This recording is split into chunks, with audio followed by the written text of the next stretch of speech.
Το λόγο έχει η βουλευτής του ΣΥΡΙΖΑ, κυρία Άννα Φιλίνη. Ορίστε, κυρία Φιλίνη.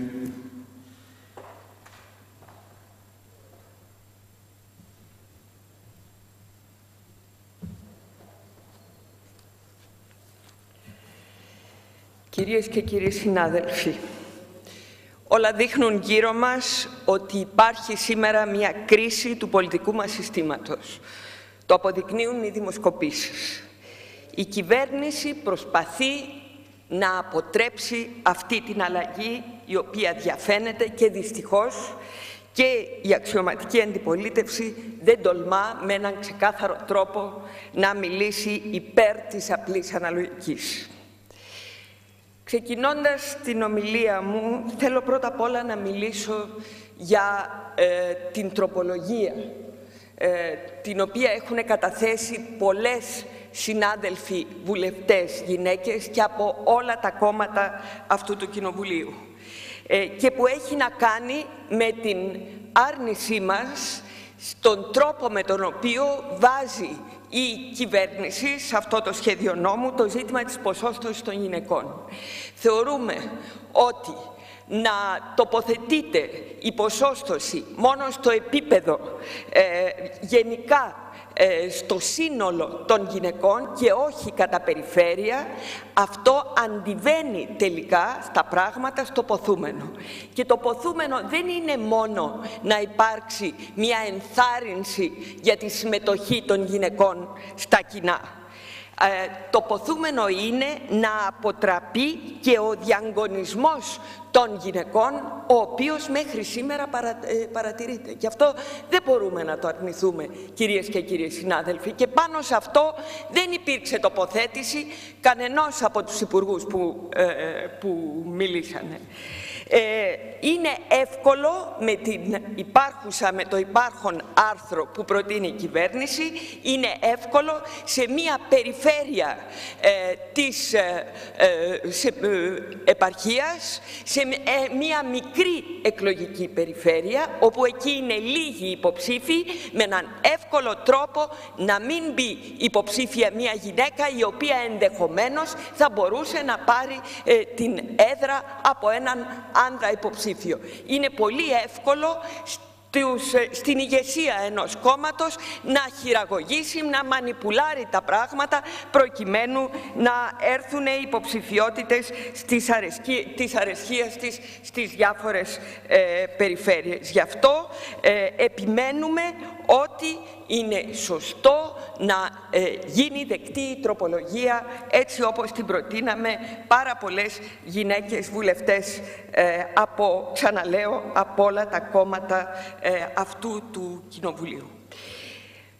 Κυρίες και κύριοι συνάδελφοι, εμείς ο Συνασπισμός Ριζοσπαστικής Αριστεράς προτείνουμε ως εκλογικό σύστημα που θα δώσει μια νέα αρχή, μια νέα κατάσταση στον τόπο μας, υποστηρίζουμε την αναγκαιότητα της απλής αναλογικής. Η απλή αναλογική είναι ένα δίκαιο σύστημα. Το δικό σας σύστημα είναι ένα άδικο σύστημα. Και τώρα συγκεκριμένα πάνω στο σχέδιο νόμου, το οποίο προτείνει η κυβέρνηση της Νέας Δημοκρατίας.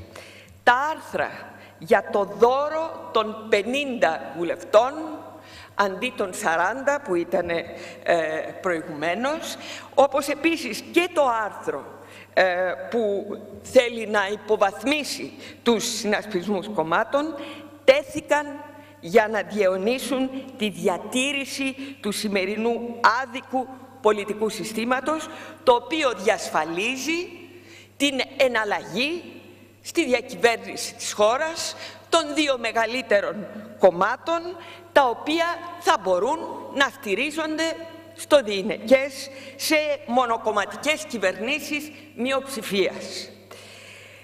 Η αλλαγή την οποία προτείνει η Νέα Δημοκρατία, και εγώ όπως και άλλοι συνάδελφοι που μιλήσανε, τολμώ να χαρακτηρίσω ως μια ξεδιάντροπη αλλαγή, διασφαλίζει, όπως υποστηρίζουν διάφοροι συνάδελφοι της πλειοψηφίας, τη σταθερότητα των κυβερνήσεων, όμως με ολοένα μικρότερο ποσοστό μέσα στο εκλογικό σώμα. Μιλάτε για γερές μονοκομματικές κυβερνήσεις. Οι πολίτες όμως έχουν ήδη θέσει σε κρίση το παρόν πολιτικό σύστημα. Οι πολίτες είναι αυτοί που επιλέγουν σήμερα να αποδυναμώσουν όλο και περισσότερο τον δικομματισμό. Αυτό το βλέπουμε καθημερινά και με τις συζητήσεις που κάνουμε, αλλά το βλέπουμε, όπως είπα και στην αρχή, με τις δημοσκοπήσεις που γίνονται. Και διευκρινίζω ότι η κρίση αυτή δεν είναι ότι επιτυγχάνεται με διασπάσεις κομμάτων κλπ. Αυτές προσωπικά εγώ δεν αποβλέπω σε αυτές, ποτέ δεν απέβλεπα. Το αποδυνάμωμα του δικομματισμού προέρχεται από την ελεύθερη βούληση των βουλευτών και των πολιτών. Και αυτή ακριβώς την ελεύθερη βούληση προσπαθείτε να αλλοιώσετε και να αποτρέψετε. Η κινητοποίηση των πολιτών παρουσιάζεται στην εποχή μας όλα τα τελευταία χρόνια σε πάρα πολλά ζητήματα. Και αυτό σε πολλά θέματα προσπαθείτε να το πνίξετε. Χαρακτηριστικά, κάνοντας μία παρένθεση, θέλω να πω και για τις παρεμβάσεις που παρουσιάζονται από τη μεριά της κυβέρνησης τελευταίες μέρες και στο ζήτημα της δικαιοσύνης, με την προσπάθεια να σταματήσει ο έλεγχος του Συμβουλίου της Επικρατείας απέναντι στα δημόσια έργα όταν μεθοδεύεται η καταστροφή του περιβάλλοντος. Και όμως είναι το Συμβούλιο της Επικρατείας στο οποίο προσφεύγουν οι ενώσεις πολιτών για να σώσουν ό,τι μπορούν από την καταστροφή και του φυσικού μας πλούτου, αλλά και της πολιτιστικής μας κληρονομιάς, πράγματα που πολύ συχνά μεθοδεύουν και το ΙΠΕΧΟΔΕ και το Υπουργείο Πολιτισμού, όπως συχνά έχουμε αναφέρει και αναλύσει όλο το τελευταίο διάστημα. Η λογική σας λοιπόν, κύριοι της κυβέρνησης, υπέρ των σταθερών κυβερνήσεων, στηρίζεται στην υποτίμηση της βούλησης των πολιτών, στην υποτίμηση της ίδιας της ολομέλειας της Βουλής, των βουλευτών και στην υποτίμηση της συζήτησης πάνω σε συγκεκριμένα προγράμματα. Στο υπάρχον σύστημα του δικομματισμού όλα καθορίζονται τελικά από τον Πρωθυπουργό και την κυβέρνηση.